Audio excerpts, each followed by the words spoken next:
आज हम बात करते हैं falling of rupee and why it is a headache for the Indian stock market. And इसमें हम तीन चीज़ों का बात करेंगे। पहला हो गया एफआईआई का सेलिंग जो रुक ही नहीं रहा है and it is making record every month.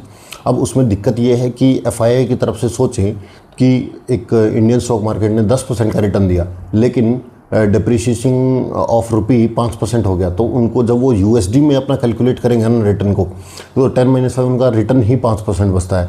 तो why will they invest in India, जबकि कुछ स्टॉक मार्केट ऐसे हैं इंडिया में, जैसे कॉस्पी हो गया साउथ कोरिया का, दूसरा निक्की हो गया जापान का, जहाँ पर एक रिटर्न बहुत ज़्यादा है। कंपनी जो सेमीकंडक्टर में है या फिर जो चिप्स में है वो बहुत अच्छा काम कर रही हैं एंड उसकी वजह से देखा होगा कि शायद they have given a multibagger return in a year and on a index level.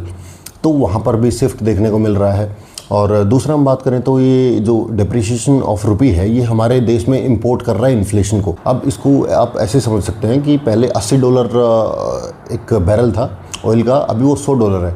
तो अभी हम महंगा खरीद रहे हैं। अब महंगा खरीद रहे हैं तो वो इंडिया में आ रहा है, जो कंपनीज़ हैं उनके लिए लॉजिस्टिक कॉस्ट, मैन्युफैक्चरिंग कॉस्ट या फिर ट्रांसपोर्ट कॉस्ट किसी कोई भी कुछ लगा लीजिए, वो महंगा हो रहा है। दूसरा आरबीआई का काम है कि उसको जो इन्फ्लेशन है वो कंट्रोल में रखना है।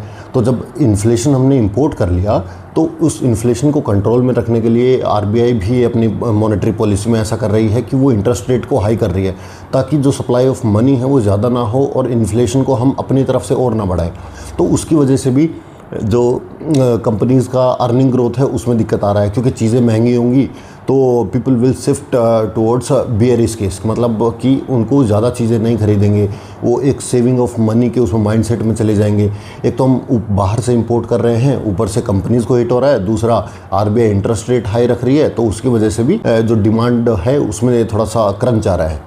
अब इसमें भी हम इसको एक तीसरे पॉइंट में बात करेंगे कि इसमें भी कुछ सेक्टर ऐसे हैं जो इंपोर्ट से फ़ायदा करते हैं, जो जब हमारा डिप्रिशिएशन होता है तो उनका जो इंपोर्ट एक्सपोर्ट होता है उसमें फ़ायदा होता है। जैसे कि फार्मा हो गया और आईटी हो गया।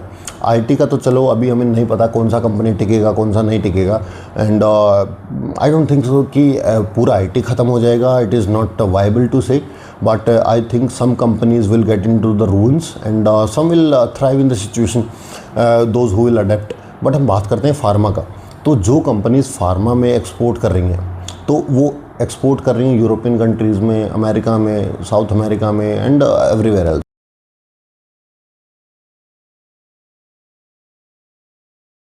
तो उनको डेप्रिशिएशन ऑफ रुपी का फ़ायदा मिल रहा है, प्लस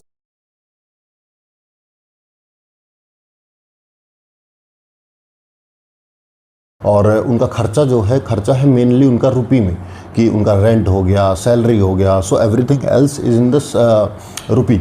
और उनका एक तो उनका एक्सपोर्ट इंक्रीज़ हो रहा है, उससे उनको फ़ायदा मिल रहा है, plus depreciation of rupee also adding to the top line and bottom line of the company. अभी ये एक ग्रेट हेज भी हो सकता है if you invest in companies जो एक्सपोर्ट कर रही हैं दवाइयाँ या फिर अलग pharma equipments and anything else, या फिर जो हॉस्पिटल्स हैं, हॉस्पिटल की चेन्स हैं जो इंडिया में भी हैं बाहर भी हैं, and that's it. And these are the things which I think will greatly impacting Indian stock market, and this is not a stock recommendation. Still, thank you guys.